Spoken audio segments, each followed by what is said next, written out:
Hello everyone. Today I'm going to introduce you to a novel full of conflicts. The relationship between the female protagonist Kaye and the wolf alpha Matteo is full of twists and turns, from arguments to passionate kisses, making it incredibly captivating. However, when Kaye faces the man who abandoned her father, the conflict intensifies to the peak.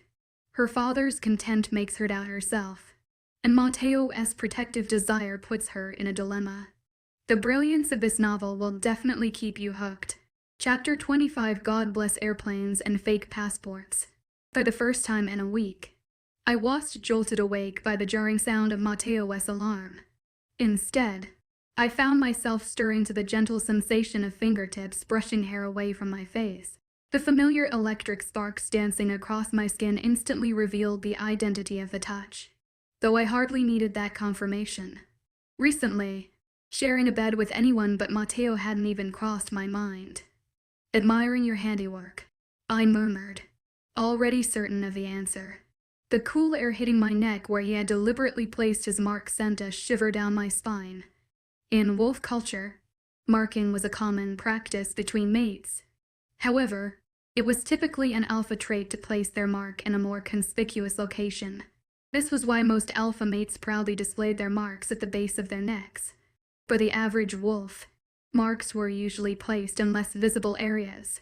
These marks served a dual purpose. They were both territorial and deeply sensual.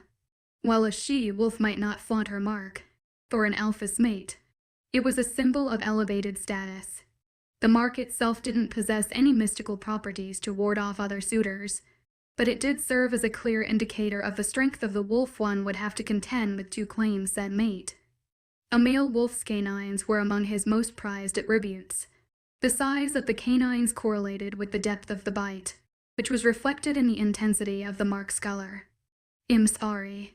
Matteo's unexpected apology caught me off guard, causing me to mentally backtrack.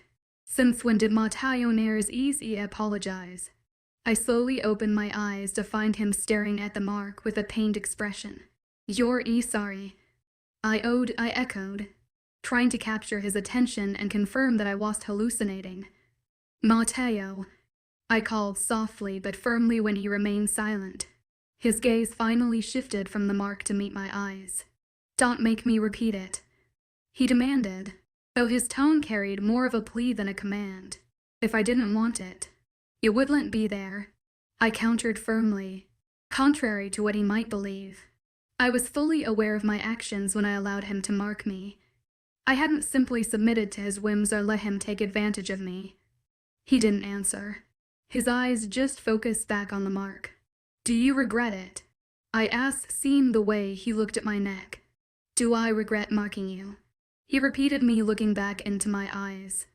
I didn't say anything. The look on my face was answer enough for him. "No, Kaye," he continued, "but do regret how I did it." "Yeah, I do. We always argue. Don't worry about it. It's how we get along." I tried to reason with him to make him feel a little less guilty. In all honesty, I was the fondest of him marking me in the middle of an argument, but that's just how we are. I should have never acted on emotion like that. He argued, making me irritated. "You lost control of your emotions. It happens to everyone. It's okay to be scared." Well, that seemed to really get his attention. I was not scared. The look in Matteo's eyes switched from apologetic to serious in seconds. Obviously, I hurt his masculinity a bit with that truth. "Matteo, you were obviously scared."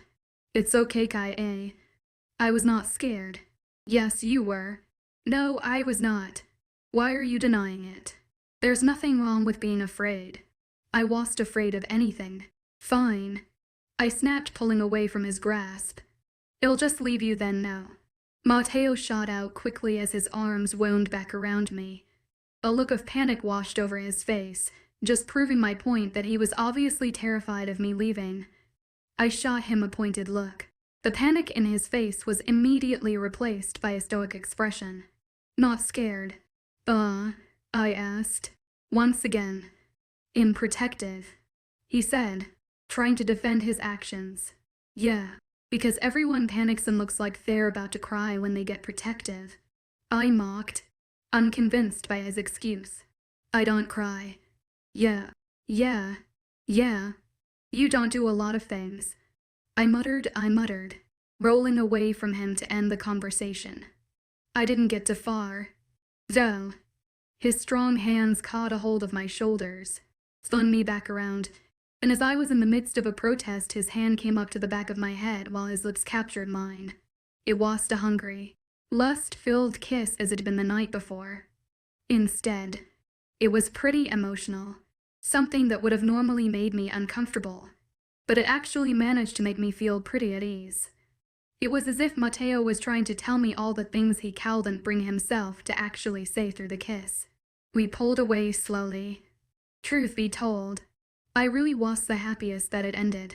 I don't think Matteo knew what to say. I didn't really either. We just laid there searching each other's eyes for something, anything. An emotion. A tear. Anything. You have me. You'll always have me, is what I wanted to say. I couldn't will myself to actually say that. Though, always was a word I enjoyed using. Don't apologize for something that I wanted just as much as you did. I advised. I was expecting well, hoping for a smile or something that showed me he didn't still feel guilty about something I wanted. Instead, his lips met mine again, and I melted. Not the response I wanted, but I was going to complain. He pulled away and rested our foreheads against one another. The hand that had been holding the back of my head was now caressing my cheek, causing an eruption of warmth to spread over my face. You deserve better, Matteo admitted lowly, making my stomach drop. He wouldn't be saying that if he knew who I really was, what kind of murderous monster I really am. Well, I guess that makes two of us. I really don't. I mumbled before crawling out of the bed, leaving Matteo alone, and wandering into the bathroom to get ready for our departure from Manitoba. I didn't have much to actually do. Shower, pee, brush my teeth, search for my deodorant for 10 minutes, put on the deodorant, put on some comfortable clothes which consisted of underwear, a sports bra, socks, a pair of black leggings, and one of Matteo's sweatshirts, and then pack up what I hadn't of our belongings. In that time, I had the opportunity to witness the damage that Matteo had caused to my neck. Trust me when I say, Matteo's mark was going to be hidden by any amount of foundation. It was obvious based on the deep coloration of the scar where Matteo's for canines had bitten into my skin along with the rest of his teeth. I thought that it might fade over a few minutes, but if anything I think it may have gotten darker. Baron would be just flat out brainless to try to test Matteo and his mate after seeing this. Not to mention, Matteo will no doubt be way more territorial of what he deems as his, which just happens to be me now that I bear his mark. I tried my hardest to show Matteo that I was really okay with him marking me. As the morning went on, he acted less apologetic about it and grew more cocky. It was a characteristic of Matteo that I hadn't really had the opportunity to witness. Prideful, yes, cocky, not much. It was a 17-year-old boy who just got his first lay and was keen on everyone knowing kind of cocky. Though, it was more of a chess mine, and everyone is going to know it now kind of cocky. As Matteo paraded me around the lobby of the hotel amidst our farewells to everyone, he made sure at least a small bit of the mark was peeking out from his sweatshirt that I had on. He had a lot of fun showing me off as if I were the best prize in the world. On the outside, he seemed as composed as ever, but I could tell by the glint in his eye that he shot me every once in a while that he was ham of his life on the inside. This changed when it was time to say goodbye to Baron. The conversation was brief. Baron asked if I wanted him to mark me. I declined. Matteo almost stripped his head off, so I had to push him back and calm him down. As Matteo and I began walking away, Baron hollered, "Can't I get I love you?" To which I simply replied with a FKU. His answer, "All right, if you insist." That one sent Matteo over the edge. A carded mate would have probably stopped Matteo from punching Bear and dead center in the face. But I guess that's why Matteo and I are good for each other. Neither Matteo nor I wanted a repeat of the vomit Palooza we had to deal with a week prior. So Matteo snuck his way into the system and was able to come up with some documents for me to be able to get a passport and fly home. I didn't ask how he managed to do it.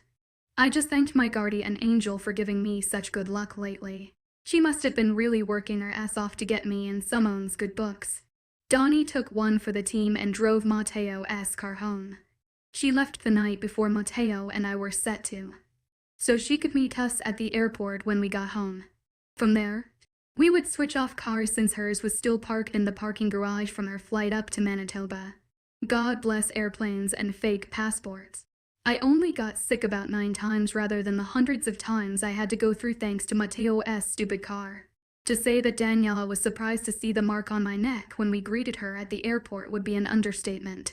I thought she was about to lose her shit.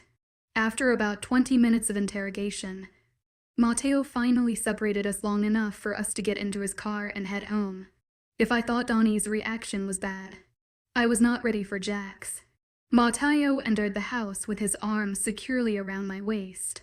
A few men carried our bags from the car behind us. Jack met us at the door with a calm expression. Alpha.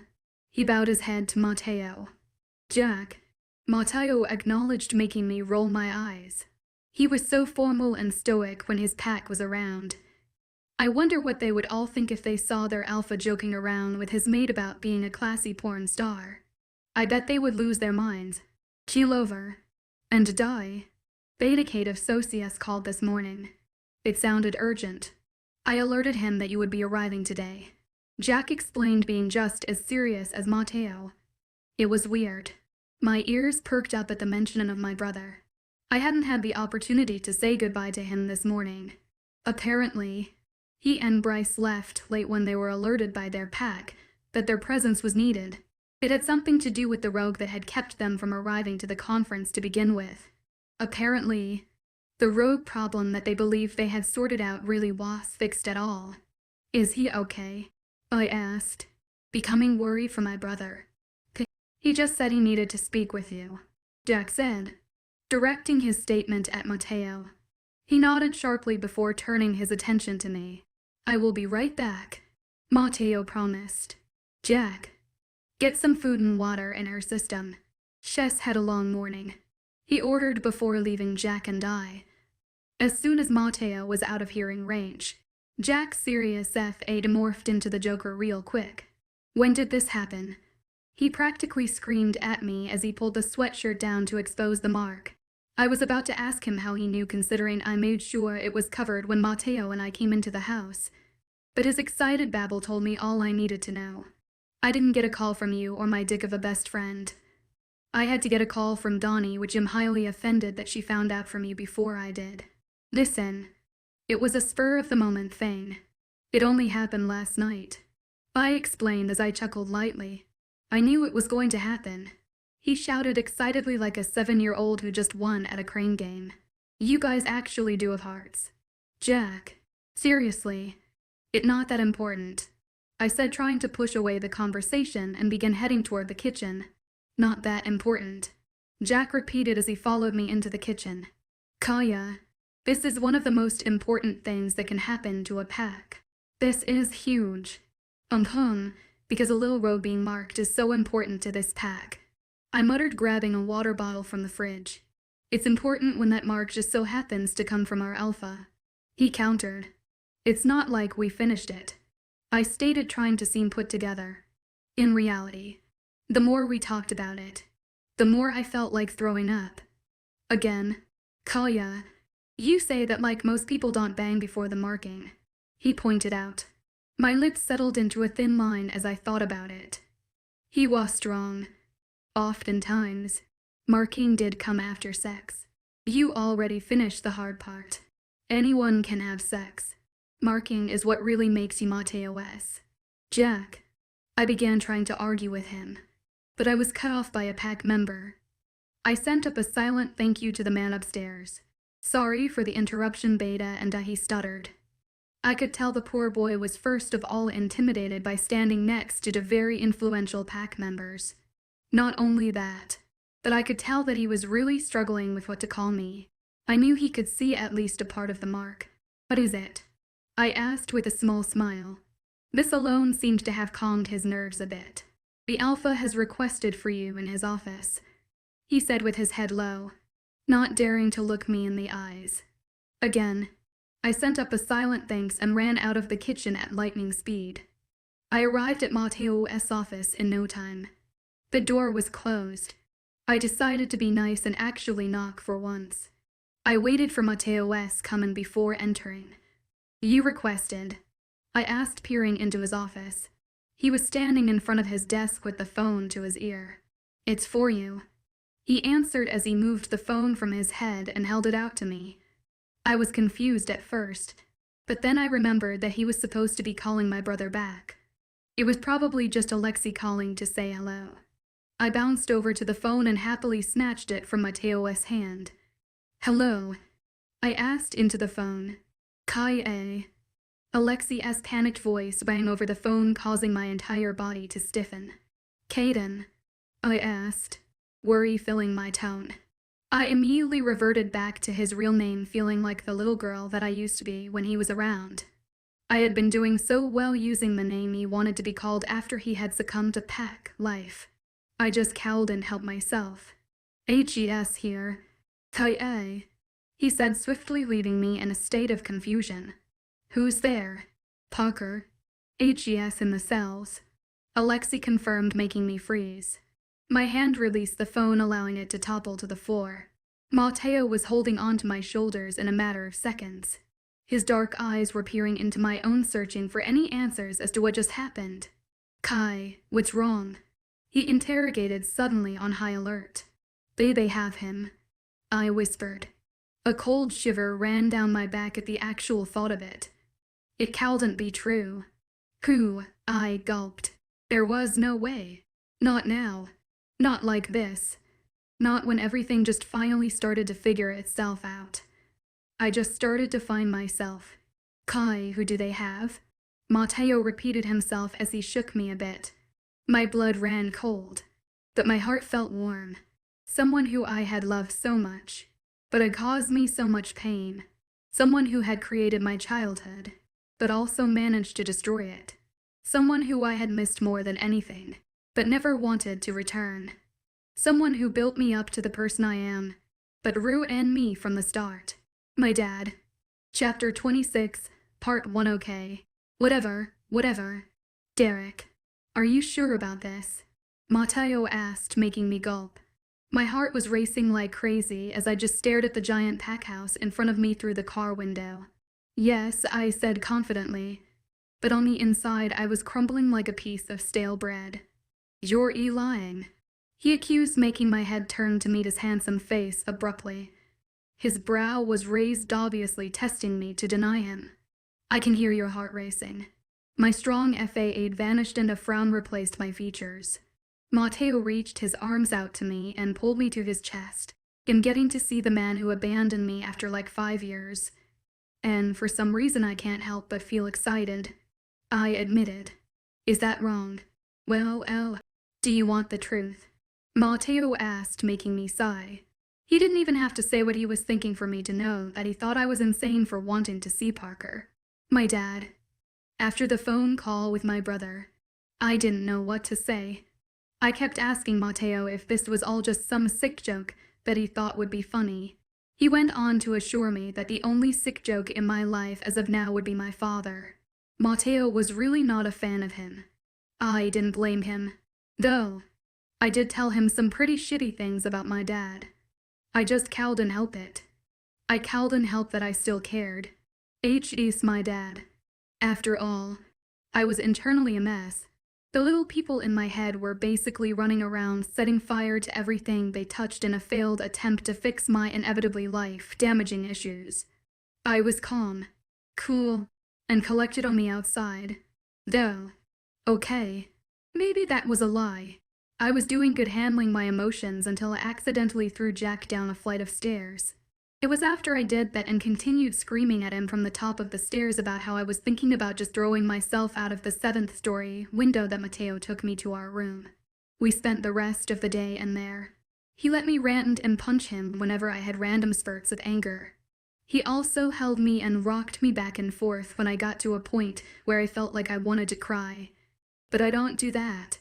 So I just sat there emotionless like staring at nothing. It wasn't until that night that I brought up actually seeing my dad. It was a hard no for Matteo. It took a while to convince him, but I eventually won as I normally do. So here we sit in a car in front of Stosia's pack house. Yes, not completely terrible. I mumbled into his chest. He still hurt you. You hurt me. And I still like you. I countered. I didn't even have to see his face to see as I roll. It was practically burned into my conscience by this point. But that's different. At least, I try to fix my mistakes. I sighed sadly once again at his words. Please, I begged, pulling away from his hold to look him in the eyes. Don't make this harder on me than it's already going to be. His expression softened as he leaned down to give me a swift, apologetic kiss. He pulled back, and I could tell he wanted to apologize, but getting the words out were practically an impossibility for him. I was going to push him. He had already said it once this week. Instead, he just said that we should probably head inside and ushered us into the pack house. His hand was placed against my lower back, guiding me to the door. From there, we were met by Alexei and house guards who led us to where they were holding my dad. Kaya, I've ought to warn you, Alexei warned as we stopped in front of a steel door. At this point, we were below ground level, so I knew that once I entered this door, I would be seeing the man who had abandoned me without a word. I know you're not going to like seeing him like this. I gulped at his words, trying to seem collected. But how could I be? I'm fine, Alec, I assured. H.S. just a person to me. Now he deserves whatever H.S. going through. By the look on Alexei's face, I could tell he was seeing straight through my lie. He just continued searching my face for any signs of me wanting to stop. Let's go, I pushed, motioning to the door. With a heavy sigh, he opened the door. All that I'm saying is that I feel like silver chains really aren't necessary. So if you could keep those away from me. Thanks. My heart dropped. He sounded just like he did before. Was I sure I was okay with this? Could I get some water? Get my son? He will get me some water. I stepped into the room, taking in everything within it. I no longer felt Matteo's hand on my back. I assumed he stayed back. My stomach dropped seeing the large frame of a man chained to a wall by what I assumed were steel chains inside of a temporary holding cell. Okay then, he said, turning around expecting to see my brother step through the door. Instead, his eye found mine. A familiar, sadistic smile graced his face at the sight of me. His daughter. Kai? He breathed. My heart imploded within itself. He was the same man he had been before. The same light blue eyes. The same dark brown hair. The same muscular build. Charming smile. And charismatic attitude.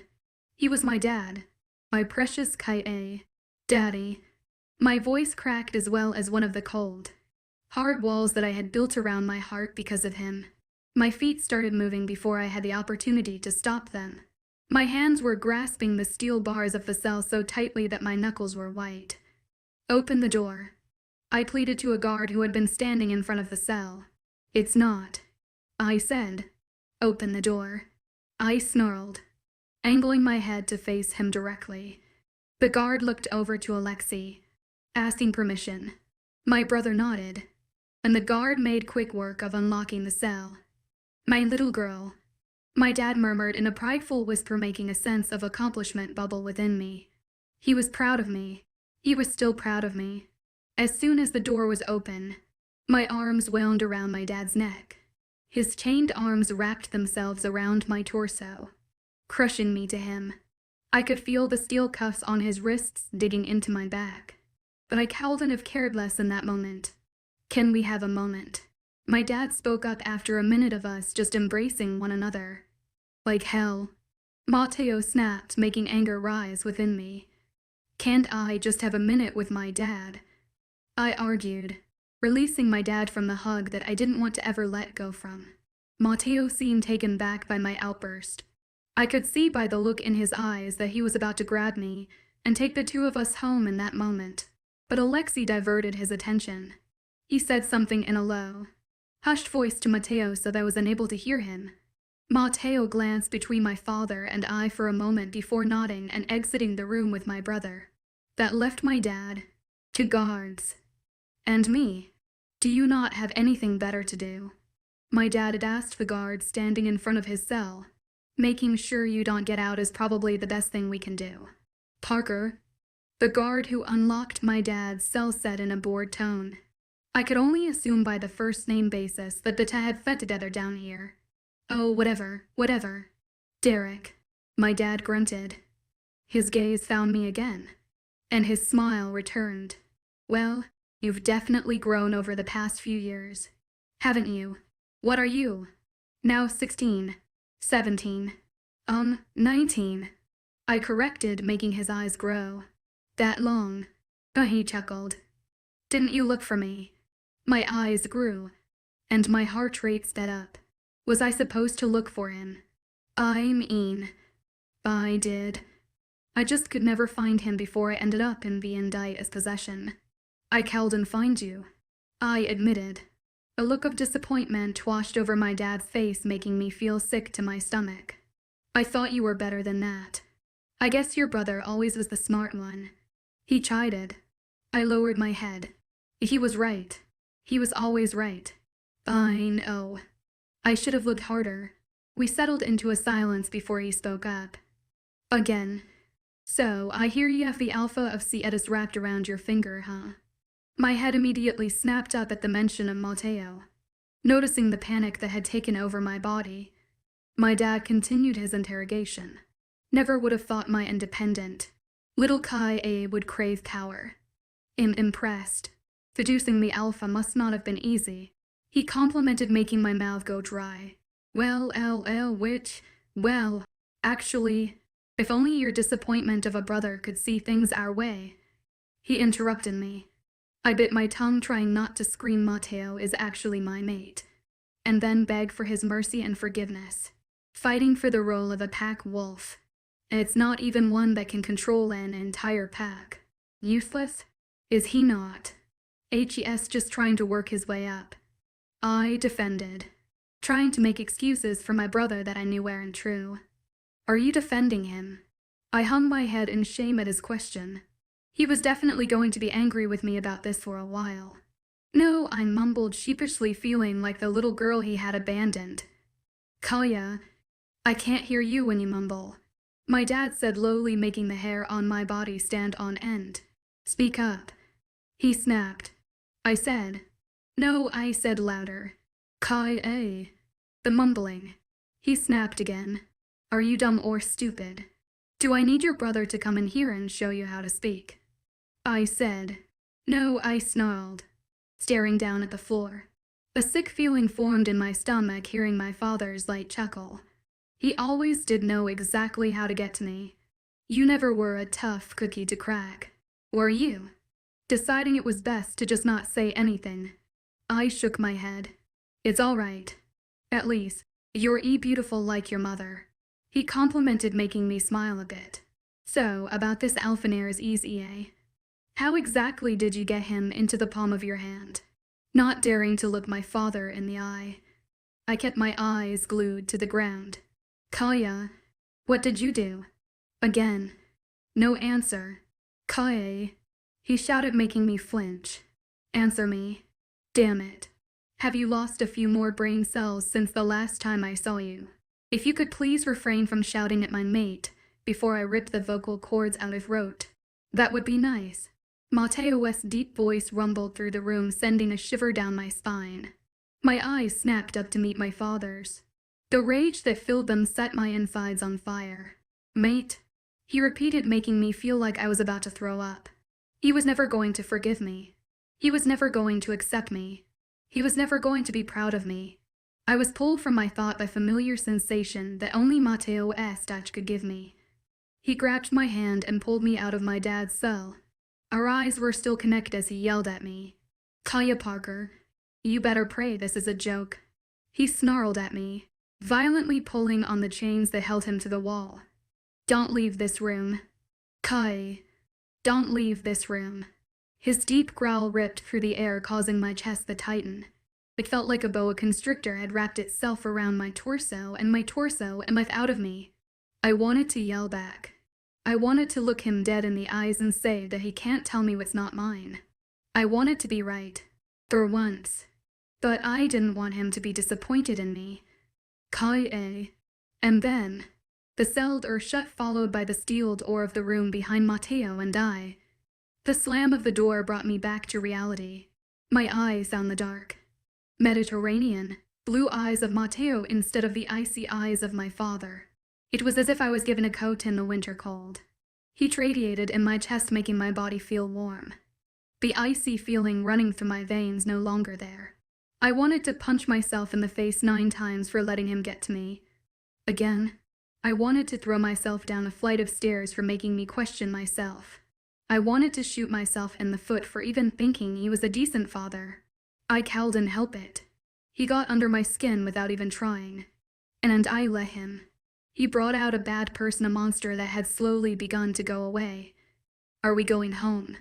I breathed, trying to keep up with Matteo's pace as he drugged me through Socia's pack house. His pace slowed down and came to halt before turning around to look at me. Is that where you want to go? I want to go anywhere that's not here. Chapter 26, Part 2. Okay. Whatever. Derek. Matteo, are you sure about this? I asked, causing Kaya's heart rate to accelerate. She was staring at Socia's pack house with a pretty fair amount of intensity. It was difficult for me to tell that she was trying to seem like her usual, overconfident, cocky self. She was failing miserably. Yes, she replied with false confidence flooding her tone. You're lying, I accused. In a second, her icy blue eyes connected with mine, sending my mind into a frenzy.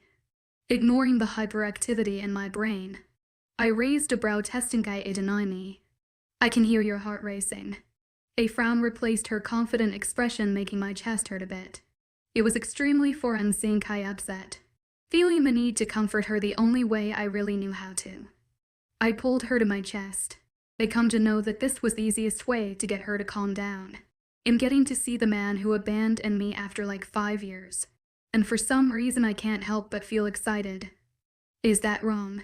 She asked, making me frown. Well, do you want the truth? That earned me a sigh. I didn't want to make her more upset than she already seemed to be. But I couldn't help thinking that this was one of the worst ideas Shess had in a while. The minute she came up with the grand idea of going to visit the piece of shit that abandoned her, I turned her down with a solid no. It went on like that for at least 3 hours, with her giving me every reason under the sun as to why she should be able to see him until I gave in. I didn't really understand it. I couldn't quite wrap my head around how someone could actually want to involve theirself and still care about someone who basically just left them. Although, I didn't really understand most of the things Kai tended to do. HES not completely terrible.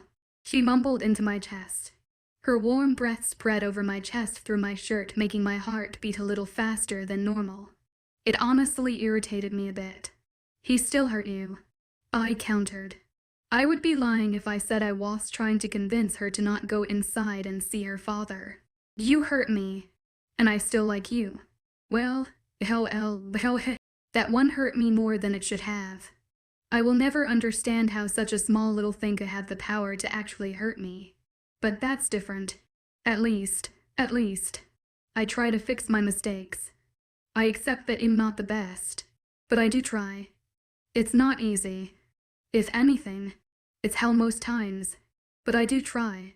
I couldn't imagine losing her.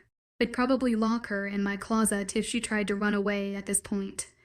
Please, don't make this harder on me than it's already going to be, she pleaded as her eyes found mine again. It was incredible how something so beautiful could seem so broken at the same time. Any judgmental thoughts from earlier had dissipated by this point. I kissed her apologetically, trying to tell her the words I didn't want to say through the kiss. I never apologized or even thought about it, but when it came to Kaye, it's all I ever wanted to do. Somehow, the word she deserved the most. I could never say, we should probably go inside, I said softly. I didn't miss the way her face fell a bit. She was obviously waiting for that apology. She was quick to cover it, though. From there, we made our way into the house, with my hand placed firmly on Kaya's lower back. I led her to the door.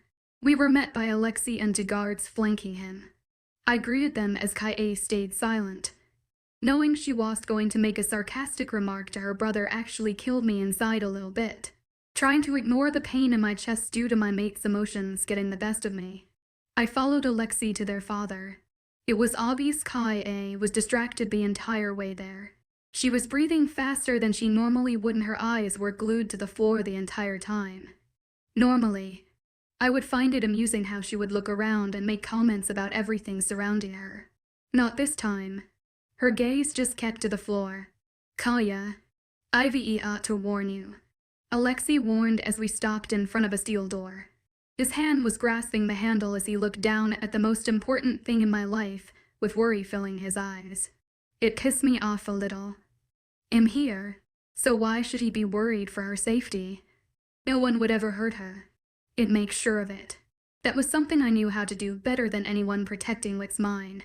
I know you're not going to like seeing him like this. I could feel her tense up, causing me to be more alert of the situation. My eyes narrowed on Alexei for making Kaya feel uneasy. I knew he could feel my heavy gaze by the way he avoided eye contact at all costs. I'm fine, Alec, Kaya said, trying to sound assuring. He's just a person to me, now. He deserves whatever he's going through. I knew I was the only one not believing a word she was saying at the look on Alex's face. Let's go. She pressed after a moment of silence between all of us, gesturing toward the door.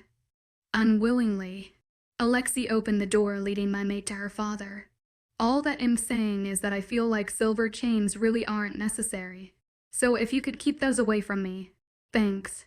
At the sound of her father's voice, her heart beat faster to the point where I thought it could be dangerous. Could I get some water? Get my son.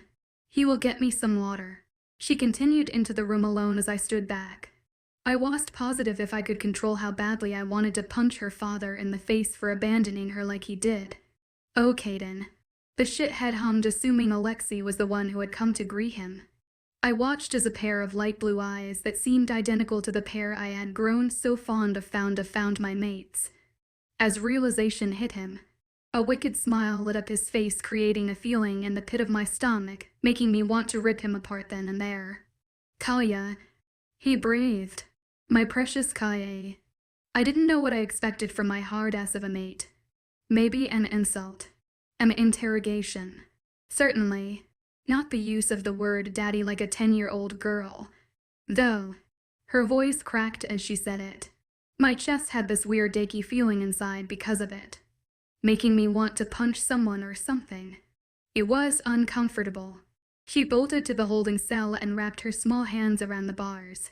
I panicked for a moment, thinking that they would be silver like the holding cells in my territory, but calmed down once I realized they were just steel. Open the door. I egged one of the guards who had been standing watch over the cell containing her rogue father. It's not, I said.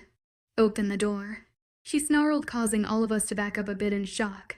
Since when did she get so violent? Again, there had been times when she would yell or throw things at me, but she never really snarled like an animal.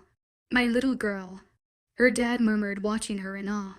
It irritated me beyond compare that he would even look at her with pride after he left her like she was nothing.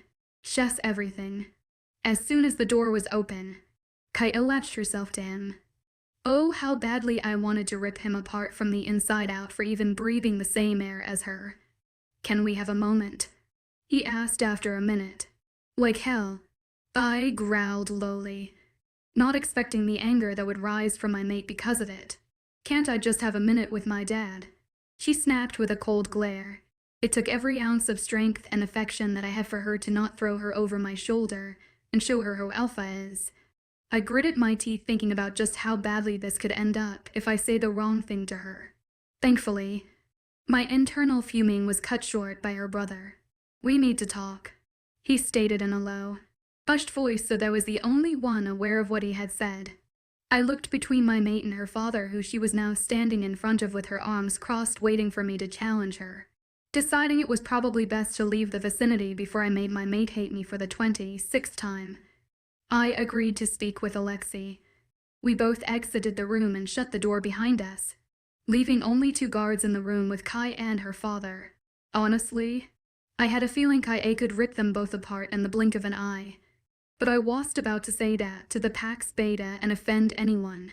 I just managed to get Associa's good side over the past few years. I didn't need every pack hating and or fearing me to the point that they hate me.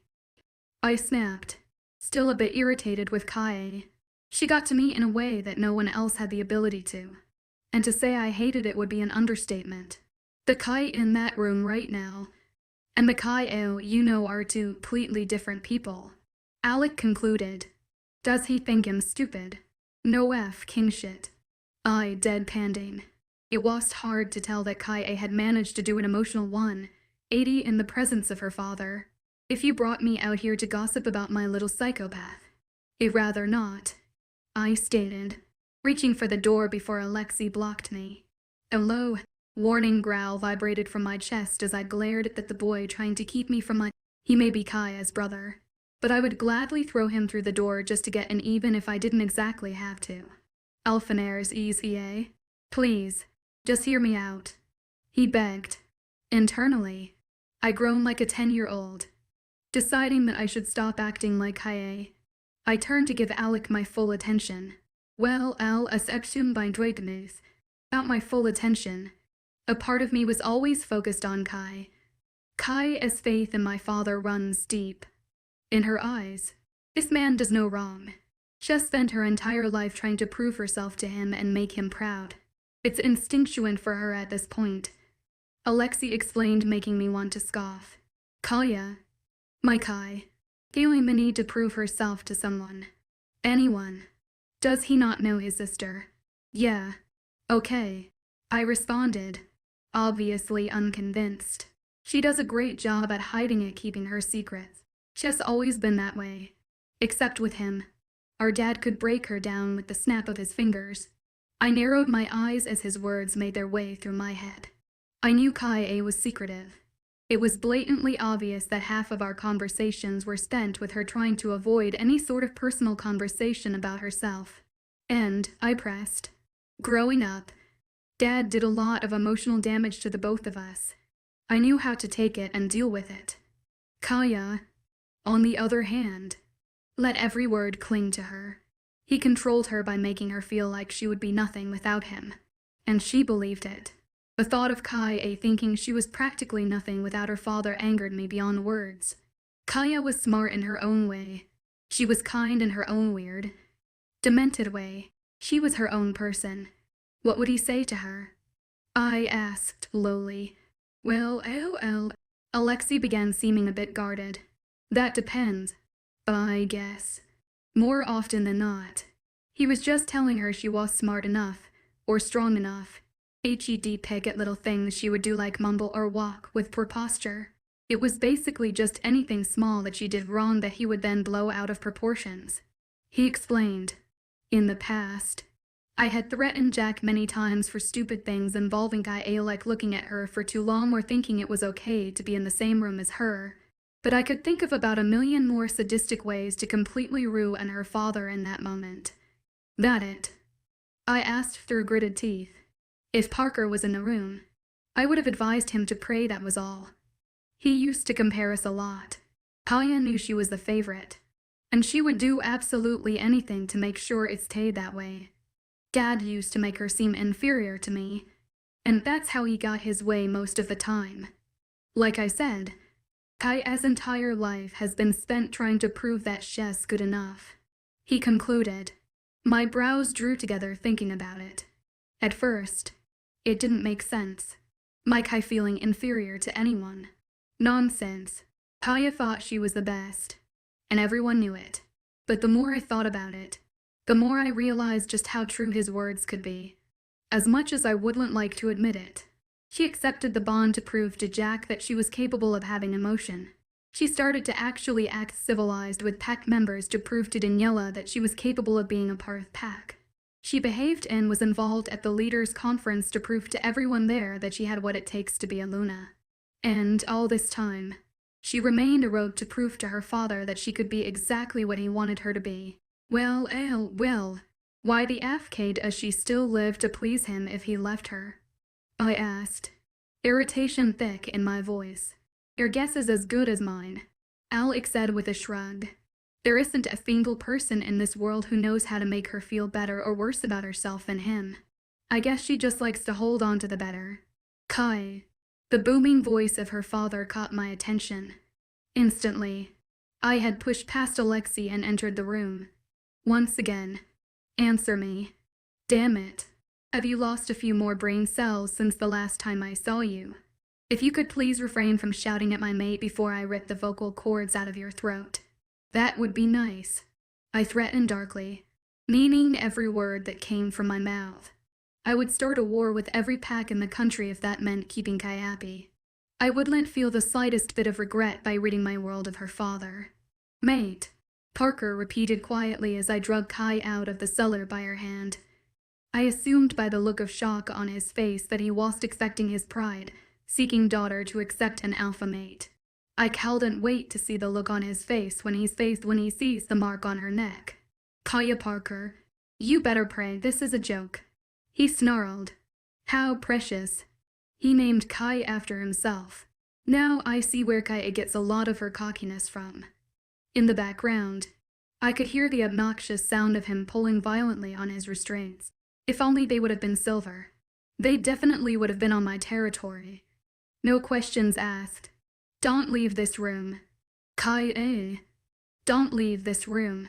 Kaya.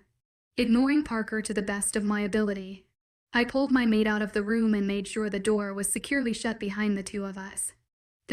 Kai's icy blue eyes found mine. Just like they always did. They sent my mind into a frenzy. I needed to get her away from him. Are we going home? She asked quietly as I continued dragging her through Sosia's pack house. Hearing the broken sound of her voice caused that annoying, achy feeling in my chest to come back. The more I ignored it, the worse it got.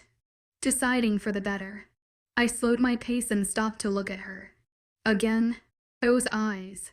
Damn, I hated how much I loved them. Is that where you want to go? I want to go anywhere that's not here. Chapter 27, Death by Shower. My strategy for the night was if we don't talk about. Then it didn't happen. I knew in the back of my head that it was a terrible strategy considering there were more than enough witnesses. But a girl can dream. Checkmate. I stated victoriously. Kai, for the last time. There are no checkmates in checkers. Matteo repeated for the 12th time, trying to sound like he was as obviously irritated as he was while placing a red checker on top of my own to make it a king. As much as I would love to say that we're home, I can't. So CS territory covers much of northern Canada while CS ranges from the northern, central United States to the eastern US, excluding a few southern states that belong to a few smaller packs and a small part of pain.丨territory. Flights back home wouldn't be leaving until the morning. So we were stuck in a hotel room for the night unless we drove home in the rental car. Neither Matteo or I wanted a repeat of our trip to Manitoba, which was a shorter drive, so we both agreed to just stay the night in CS territory. That's what you think. I muttered as he moved one of his 10 checkers toward one of my remaining 2. Let's not. I chided, pushing his checker back to where it had been. Try a different one. Preferably one of these. I motioned to about 5 that were on the opposite side of the board from mine. With an eye roll and a very audible sigh, he moved one of the checkers that was irrelevant to the game at that point. I think Matteo was trying to avoid what had occurred between my dad and I just as much as I was. And not sure if he was doing it because he knew it made me upset or because it pissed him off. But either way, he wasn't bringing it up. He was also letting me get away with cheating about every 5 minutes. So I knew he was obviously just trying to make me happy. Although, he was letting me actually win. I guess that was one thing he and my dad had in common, never letting me win. In some sick, twisted future where I actually want my dad to be a part of my life outside of Socia Cellars. Maybe the two of them could bond over that. Right now, I don't want anything to do with him.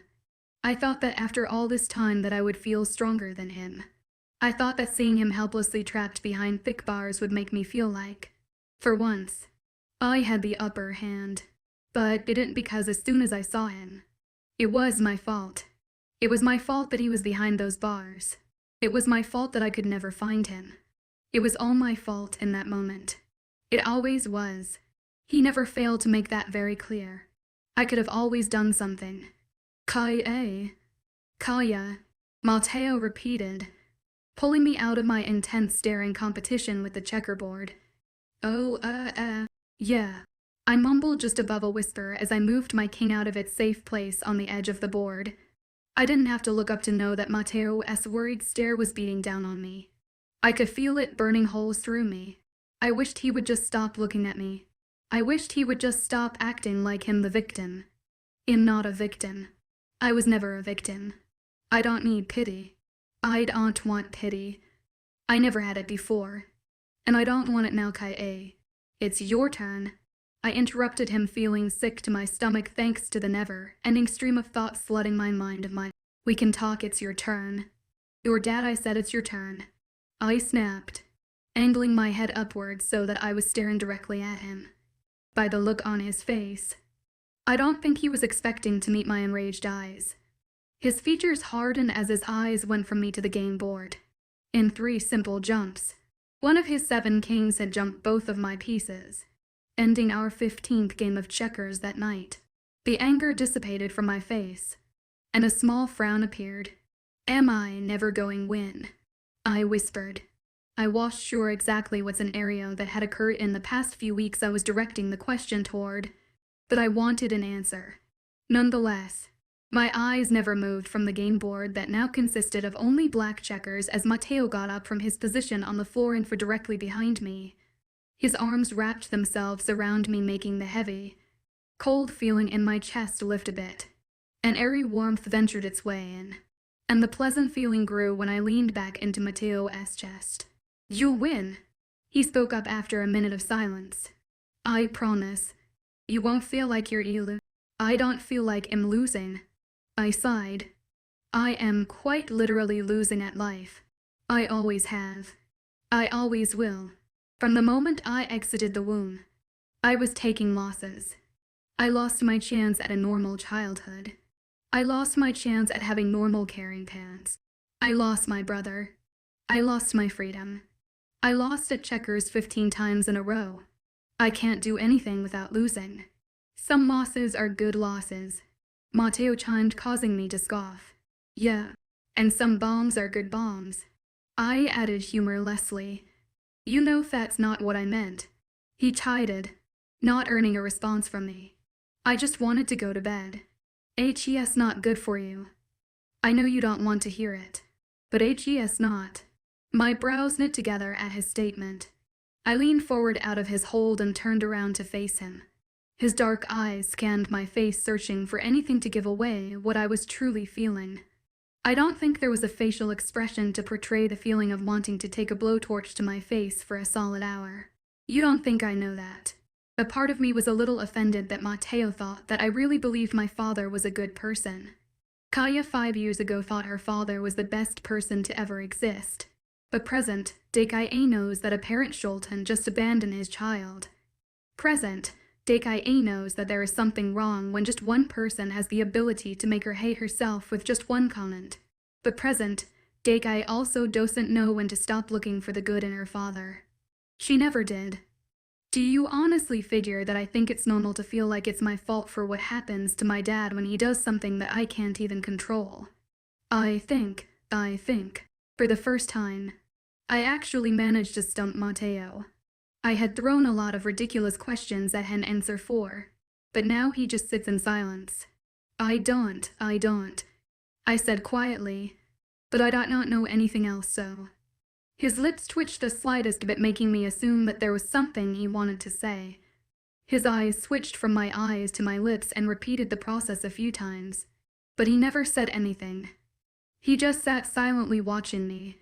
I just wanted the conversation to be over. I took Matteo's silence as a sign that he was the fondest of the conversation. The Empire dissection. I drank Mason and Eli glared. As an undocumented changeling, I'm forced to pose as a low-level witch. I'm going to get a shower, I stated softly as I stood up from my position on the floor and made my way to the bathroom. I silently prayed that the hot water would just melt me down the drain. At one point, I even tried drowning myself in the stream of water coming from the shower head. That ultimately was a fail, resulting in my face being uncomfortably blasted by hot water. It was an unusually powerful shower head. At the end of the day, I was too much of a prideful egoist to actually cause any real harm to myself other than my irritated left eye from the failed suicide attempt. By the time I had gotten out, an hour and a half had passed. Matteo and I had to be at the airport at 5 in the morning, so I was quick to decide to just go to bed for the night. I was surprised to see Matteo already in. What did surprise me was the fact that he was clearly awake and waiting for me to get out of the shower. I could tell by the look on his face that he had something to say, which instantly made me want to go try to drown myself in the shower. Again, I just wanted to forget everything about my past. I didn't want to keep talking about it. I hesitantly crawled into bed beside him. My eyes were trained on him closely. I was just waiting for him to open his mouth and try to bring back reminiscent Kaye.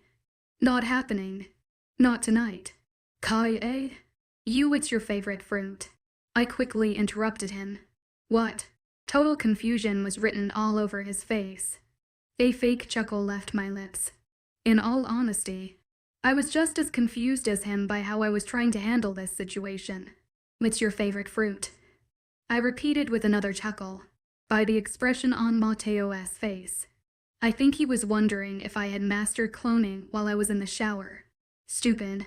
Innocent Kaye was one of the only emotional defense mechanisms I had. It tended to work on most people, but since Matteo knew how I acted better than anyone, he wasn't buying into it one bit. What are you trying to do? I'm trying to make you forget that I'm actually a psychopathic 10-year-old with daddy issues. I just wanted to know what your favorite fruit is. I laughed, trying to seem as far from internally having a breakdown as possible. Judging by the unconvinced look on my mate's face, I was doing an absolutely miserable job. My favorite fruit. He deadpanned with zero amusement. Really? Well, it was just a question. Kaya, enough with the shit. Matteo cut in, completely stopping what I was saying. Are you actually going to try to act like what just took place didn't happen? What did he want me to say? Actually yes. I'd rather we just burn the memory. I tell you that my parents are actually doctors in Israel that also invented microwave mac and cheese. And we can move on acting like it never happened, because that's the angle I was going for. Yes, I said slowly. I realized quickly that the honesty approach was not what he wanted. Kai, a man just had the ability to break you down into a 7-year-old girl without putting a single hand on you. You really don't see a problem there. He countered, making me roll my eyes.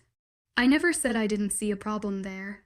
I muttered, looking down at my hands that were playing with the bed sheets. Then let's talk about it. Christ. Kai, I never do this shit for anyone. Please, just work with me, he pleaded. I would love to say it was a soft, kind plea, but if anything, it was a bit aggressive, as if it were physically hurting him to try to have a serious heart-to-heart with me. Why do you even care so much? Then, I snapped in exasperation. I just wanted to go to bed. FK, Kaye, because I care about you. I almost threw up. I was sick to my stomach because it disgusted me. I was sick to my stomach because the butterflies within me suddenly became black belts in karate. Oh no, no. I was overwhelmed by the feeling of wanting to vomit my intestines out because it hit me a little too hard. The realization that Matteo was most likely the first person other than my brother to ever openly admit to caring about me felt like someone dropped a bowling ball the size of Baran's ego onto my stomach. I wasn't even positive that Alexei ever actually admitted it. The look on my face must have just screamed, I am extremely nauseated and uncomfortable, because Matteo had stopped talking completely. That or Matteo was just as weirded out by what he had said as I was. I stuttered, not really knowing what to say. Ditto. That just made it even more awkward than it already was. Obviously, in the past, We had both hinted at Karen about each other, but to have Matteo actually say it was just strange for the both of us. He tended to say what he felt through his actions, and I accepted that. If anything, I preferred it. I was never the best with words. Obviously, I can't read or spell to save my goddamn life, so it never bothered me. I tended to do the same. When I was feeling ballsy, I would try to say something cute. But caring is like actually emotionally investing into someone. I've never willingly emotionally invested into anything. The silence of the room was overwhelming. It made my skin crawl. I couldn't even muster up the balls to look Matteo in the eye. I think we both had some issues, major emotional issues in that department. I just kept my eyes glued to my hands. Well, as a witch, well. That was until I felt the bed shift. Feeling settled into my chest that was pretty foreign. But I knew what it was. Ailish. Panicked. I didn't have to ask Matteo what he was doing as he made his way toward the other room of our fairly large hotel room. He was running away from any sort of moment that made him vulnerable. He always did it, whether it be going to his office, to get a shower, or just simply walking out of the room. Even when he marked me, he immediately left the room to get a shower and didn't come back until I was asleep. I just wanted him to be proud of me. I admitted swiftly, knowing that I needed to say something if I wanted him to stay. If he truly cares about me, then he won't judge me. He won't judge me like my mom and brother always did. My statement caused him to stop in his tracks. My heart dropped a little bit. I would be lying if I said I didn't wish he would have just kept walking. All that I've ever done is do everything the HES ever wanted, even when I didn't want to. And still, there's always someone better. My mouth felt like it was moving a mile a minute. I couldn't actually find the strength to look Matteo in the eyes because I knew that as soon as I did, he would know exactly how absolutely destroyed I felt on the inside. But I didn't stop. If he truly cares about me, he won't judge me. I just had to keep telling myself that. I did things that Mom begged him not to do, begged him not to let me do. I did it all without a second thought because I just wanted to make him proud. For once. I just wanted him to be proud of me. I shouted, staring. I watched Matteo's feet as they came toward me, but I couldn't stop. It was all coming out like vomit. I did things he couldn't even do. I did things that he couldn't do. And my mom couldn't do. And my brother couldn't do. I did it just to make him love me, but it wasn't enough because he f***ing left me. They all f***ing left me. My shouting match with the atmosphere around me was abruptly interrupted. In one swift motion, Matteo's hands were on both sides of my face. His lips found mine, making my mind go numb. He kissed me softly, but forcefully enough to make me forget every word I had ever learned. It wasn't a lusty kiss. It was a needed one. It was a caring one, almost as if it hurt him to pull away. He sluggishly moved back just mere centimeters. Our foreheads rested against each other. I wanted nothing more than reverse time. And do it. Again. I just want him to be proud of me. That's when I felt it. My first initial thought was, oh God, I'm bleeding. I quickly realized that the small bead of liquid trailing down my cheek was in fact not blood, but a tear. I was f***ing crying. Well, Bethel Witch, well, it was only one brave tear, but it still had me in a state of shock. Before I had time to wipe the brave soldier away, Matteo did it for me. I lost every ounce of pride for myself and my body. I was ashamed. After all the stupid shit I had done, talking about something that happened when I was a kid made me cry. Don't judge me, I pleaded. Matteo pulled away and his hand hooked under my chin, angling my head upwards so that I was looking at him. Our eyes connected, instantly making me feel like another brave tear was about to make a run for it. I am so proud to have you. My heart skipped like 9 beats. If it wouldn't have been for the thought of someone actually being proud of me, I would have probably started to panic, thinking I was having heart palpitations. Well, you can't leave me now. I can't afford having anyone know I cry. I chuckled lightly with a small smile. He didn't say anything in response. He just kissed me. Again. which thankfully brought the conversation to a close. If I already said it once, then I was saying it again. I really preferred his actions over his words.